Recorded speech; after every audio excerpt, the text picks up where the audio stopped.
हरे कृष्णा दोस्तों। मैं अजय राय और आज हम लोग बात करेंगे कि क्या भगवान वास्तव में है, और है तो क्या हम लोग मानते हैं। तो दोस्तों, भगवान तो वास्तव में है, तो ये बात सबको पता भी कि हाँ भगवान है। लेकिन क्या हम भगवान की बातें मानते हैं, भगवान के बनाए नियम पे चलते हैं, भगवान के बनाए आदर्शों पे चलते हैं? अगर नहीं चलते तो अभी हम पूर्ण तरह से भगवान को नहीं मानते कि भगवान है।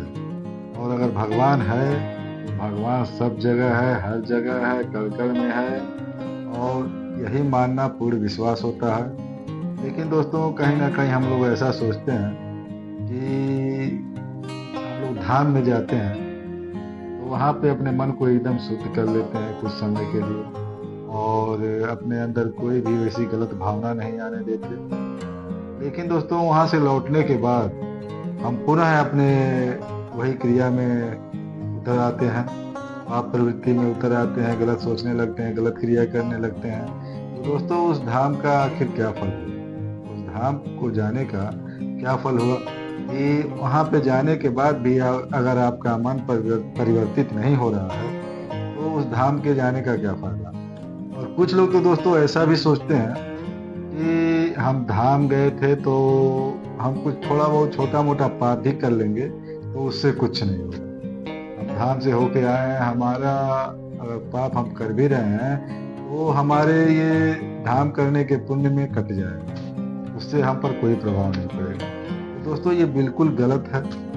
ऐसी भावना भी लाना एकदम अपराध है और दंडनीय है, और इससे आपको नर्क की प्राप्ति होगी, घोर नर्क की प्राप्ति होगी। एक बहुत ही अच्छा प्रसंग है दोस्तों। एक आदमी गंगा नहा कर आया और उसने सुना था कि एक बार गंगा नहाने का फल 100 यज्ञों के बराबर है। तो दोस्तों, यह भावना उसके मन में बैठ गई थी, ये बात उसके मन में बैठ गई थी कि एक बार गंगा नहाने का फल 100 यज्ञों के बराबर है। तो दोस्तों, वो आता गंगा नहा के तो खूब पाप उप करता, खूब पाप में लिप्त हो जाता, और देखने वाले कहते उससे कि यार तुम बहुत बुरा कर रहे हो, इतना पाप क्यों कर रहे हो, और इसका बहुत बड़ा दंड तुम्हें भोगना पड़ेगा, तुम्हें तो घोर नर्क की प्राप्ति होगी। तो दोस्तों, वो बोलता था कि मेरे इतने पाप से कुछ भी होने वाला नहीं। मैं गंगा नहा के आया हूँ और मुझे 100 यज्ञों का फल प्राप्त है, और इस पाप से मेरे 2-4 यज्ञों का फल खत्म भी हो जाएगा, तब भी इससे मुझ पर कोई प्रभाव नहीं पड़ेगा। दोस्तों, इसकी ये भावना देखकर गंगा मैया को बहुत दुख हुआ। उन्होंने सोचा कि ये तो हमारी महिमा का मजाक बना दिया है और अपमान कर रहा है। दोस्तों, गंगा मैया एक छोटी बच्ची का रूप धारण करके नदी के किनारे बैठ गई, एक कपड़ा लेकर, और उस कपड़े को बार बार पानी में धोती और फिर बालू में लगा देती, बार बार पानी में धोती और फिर बालू में गंदा कर देती। तो दोस्तों, ये क्रिया वो बच्ची बार बार कर रही थी। इतने पे वो आदमी फिर पहुंचा गंगा जी के किनारे, गंगा जी में नहाने के लिए, और वो ये क्रिया करते हुए उस बच्ची को देखा। तो दोस्तों, उसने कहा कि ये क्या कर रही हो? अगर तुम्हें कपड़ा गंदा ही करना है तो क्यों धो रही हो बार बार? मूर्ख हो क्या? अब उस बच्ची ने कहा, दोस्तों, अरे मूर्ख, जब तुझे भी गंदा आचरण ही पसंद है तो फिर गंगा नहाने का फायदा क्या तेरा? जब तुझे तेरे मन को गंदा ही रखना है तो फिर गंगा नहाने का फायदा क्या? इसका तुझे बहुत बड़ा प्रायश्चित करना पड़ेगा और तुझे घोर नर्क की प्राप्ति होगी। तुझे गंगा नहाने का कोई भी फल प्राप्त नहीं होगा, तेरी सोच गंदी है। तो दोस्तों, इतना कह के वो बच्ची वहां से गायब हो गई, और इसको पता चला कि ये तो कोई बच्ची नहीं थी, तो साक्षात गंगा मैया थी।